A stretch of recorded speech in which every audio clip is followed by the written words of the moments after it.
Today, we're going to talk about haters, trolls, disruptors, and even people that make threats to you on YouTube. You could be just going along your day making videos about how to cut grass, and somebody out there is going to take that as an opportunity to comment on how ugly you look or how you're cutting grass wrong. One time I even had somebody threaten, "I'm going to find out where you live and get you." What? Yes, there are people out there that do that, and most of it is just to see if they can get a rise out of you. Whatever it is, it's disturbing, it's threatening, and it can literally ruin your day. Why would somebody say something like that? Well, the answer is precisely so it ruins your day. And I know it's not enough to say just ignore it. Anybody who's been told that in grade school knows that doesn't work. Unfortunately, you're not able to do much on YouTube. But there are some things that you can do, and we're going to talk about how to handle the trolls, haters, and people that just want to disrupt what you're doing. So, first of all, what's their motivation? Why is somebody going to take time out of their day to come onto your channel, your space, and say something mean, disruptive, or even threatening? And the answer is that they want attention.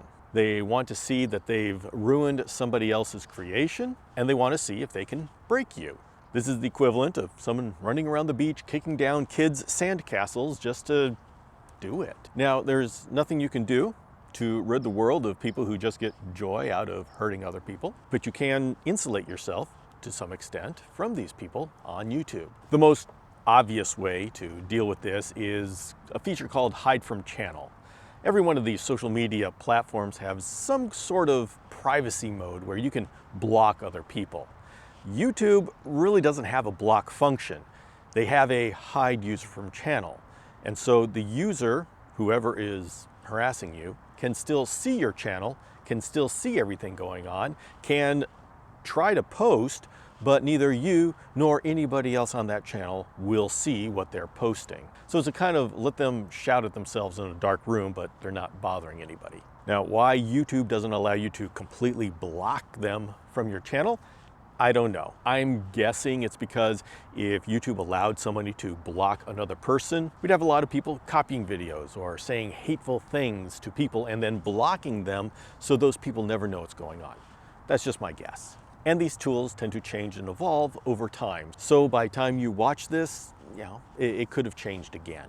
And if the comment is threatening, like the guy who said he was going to find out where I live, then you can report that to YouTube, and presumably they take that more seriously. When somebody is threatening or cussing or being totally inappropriate, it's easy to say, okay, I need to hide this user from channel. What we need to talk about, though, is what about the gray area? What about the people who are not threatening or cussing, but they are being disruptive in the passive-aggressive way that people on social media have learned so well to do? You know, the point where they're criticizing you to help you do better. But you know they're doing this just to be seen, just to cause disruption, and then claim innocence. So how do you deal with that situation? And how do you know you're not just being overly sensitive? Well, I'm going to say right now, you know you, and there is such thing as being overly sensitive, and I'd say 90% of the cases that's not the case. People say, well, you can't understand my feeling and what I write, and that's complete garbage. We all know the passive-aggressive dominance plays that goes on between human beings, and it goes on in everything that we say. If you feel threatened or disrespected, chances are that was their true intention. But if you do doubt yourself, go ahead and get the opinion of some trusted friends. The thing is, you have to protect your comments section. If you allow people to say mean things on the comments section, you will be encouraging other people to say mean things. And you will drive away the people who just want to be there to have fun and enjoy your video. And so by being, quotes, fair or being open-minded, you may be poisoning your entire community. Now, I know chasing people away from your channel when you are desperate for subscribers is counterintuitive, but it is important to build the right way. And you need to stand up for yourself and just remove this person from your comments section. Though this brings up the question, should you engage? Should you answer that mean comment? And that's a case-by-case basis. If you're going to remove this person off of your page, then don't engage. I will say that the majority of the time, these haters and trolls, they just want engagement. They want to get your goat. They want you to respond. They win by you responding. No matter what kind of witty response you're going to have or insulting response you're going to have, they're not going to feel it. They are just going to be overjoyed that they got you enough that you responded. By responding, you lose. It doesn't matter what you say or how biting the insult you have coming back to them. If you respond, you lose. So as difficult as it is to swallow that great retort that you've got, keep it down, don't respond, just block them from your channel. No warning, which goes into our next topic, should you give warnings? And this is up to you. I have found that people who are wanting to be disruptive want to be disruptive. And if you warn them, they'll probably pull back until they find the perfect opening to slam you again. People who are disruptive in the beginning will continue to be disruptive throughout their relationship with you. There are billions of people on YouTube. You do not need somebody who needs to be reminded to be polite online. And that is that things that people say to try to get at you usually have a kernel of truth. If someone comes at you saying, oh, that ugly green skin of yours, and you're going, you're nuts, what are you talking about? That doesn't mean anything. But when they say, oh, that crooked ski jump of a nose you've got, oh, wait a minute. I actually do kind of have a little ski jump of a nose. And now I'm self-conscious because he said something about my nose. See, so there is a kernel of truth in it. It is completely ridiculous. But if they start saying something about your YouTube video, okay, your lighting sucks. Oh, that background is horrible. Wow, can't you learn how to focus your camera? I fully advise, take these people off your channel. But take a look at what they say. What's the kernel of truth? Okay, maybe I do need to center my camera a little bit better. Maybe I do need a better backdrop. So take a look at what they're saying and see how that can help you. Once again, absolutely knock them off your page. You don't need that kind of energy, but you're going to take away a little bit of that advice to help you as a payment for your troubles. Case in point, I once did a short video on how to decalcify mist heads. You know, you got these misters that you run water through and then you get this fine mist out and it cools you down during summer. Well, if you use hard water, then the calcium and stuff clogs up a very small hole that the water goes through, and then the mister doesn't work anymore. And I work with chameleons, and so we use these in our chameleon cages a lot. And so I did a video on how to demineralize the output of a mister. I did it as a short, so I only had 60 seconds. And so I talked about how you soak them in vinegar and it dissolves the calcium and the mist heads will work again. Now, how in the world can that be controversial? Well, oh my goodness. There are actually two parts that clog up in the mister. There is the outside hole, which I took care of, but there's also a screen on the inside, which require unscrewing the mist head. There's a lot of work involved in it, and I was originally going to go into it, but there's no way I could fit that into the 60 seconds that shorts used to be limited at. And so I just did the first part, which works pretty well. Well, if you've got the sediment on the screen on the inside, it may not work 100%. Well, the fact that I implied that this would solve the problem got some people pretty irate. And I remember one response was somebody commented, "This does not work, don't be fooled." It's like, oh my goodness, you think that there's some mineralization conspiracy going on out here?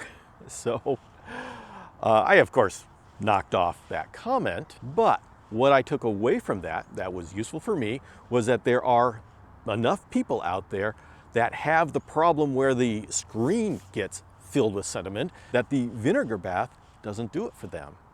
And so that lets me know for my next video, I'm going to make sure that I mention that. Now, this person could have been nice about it and said, you know what, that doesn't work. What about the screen on the inside? And we could have had a conversation in the comments section about that. See, that is the way someone would ask about it if they were being respectful, if they wanted to be part of the community. So when people are being disruptive in that and pointing out you're doing something wrong, and they just say, well, I'm just trying to be helpful, you're too sensitive.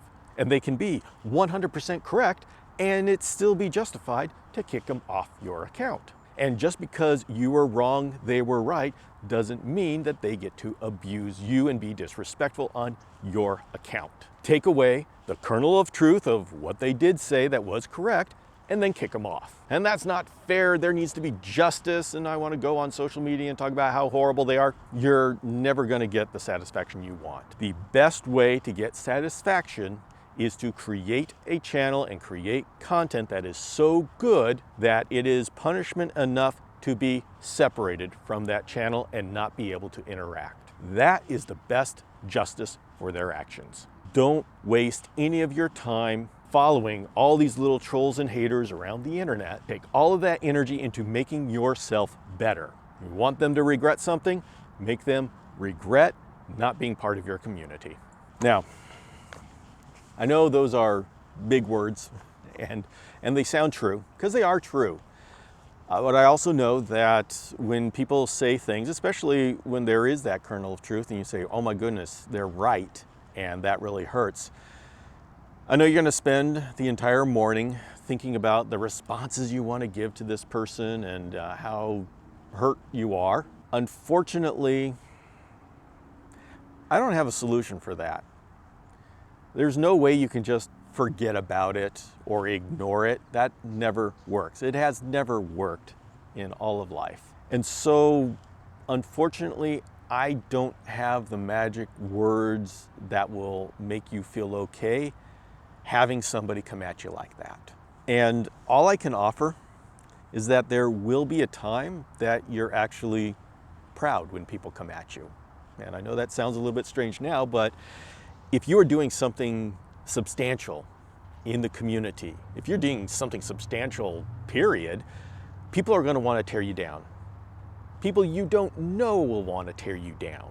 And it's a little bit of a badge of honor, because if you weren't doing something substantial, you would be ignored. The fact that you have haters and trolls means you're getting out there and you're being successful. And when you're starting out, it's really hard to impart this, but I do a lot in the chameleon world, and I've been working with chameleons my entire life.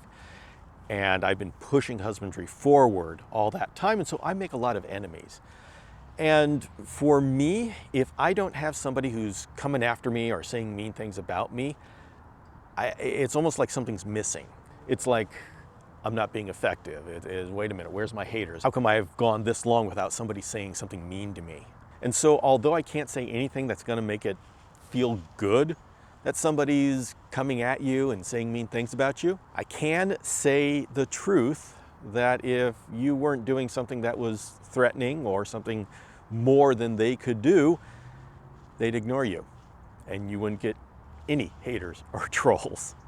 So the fact that you are getting this kind of negative attention means that somebody has noticed that you're standing up from the crowd and you're doing something.